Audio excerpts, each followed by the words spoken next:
तो आज 70तम राज्य स्तरीय वन्यप्राणी दिवस पालित हो जाइए।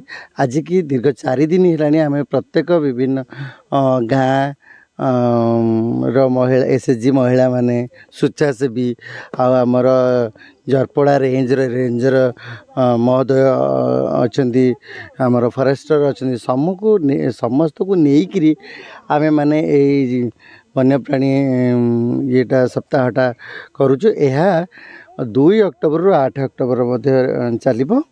आउ वन्यप्राणी को किभली भाव सुरक्षा देई हेबो, मनकर चढ़ई मानकर बसा को किभली भाव देई हेबो, हाथी साप विभिन्न प्रकार वन्यजंतु अछंती तांको यही जो गाँ आज आसीचु आम ये माँ मैंने आगुरी दौले आम खाली टे सचेतन कर दौचु। आम जंगल भितर को जाकर बासस्थान गुड़ाक देखुचु।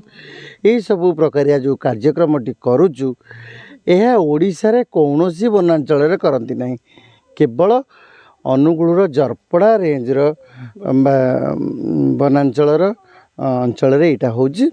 आउ सबुठ हमको बेसी सपोर्ट करते बुढ़ी पहाड़ पादतलवासी जो गोपीनाथपुर भौणी मैंने अच्छा माँ मैंने अच्छा से मैंने बहुत करते एनकरेज।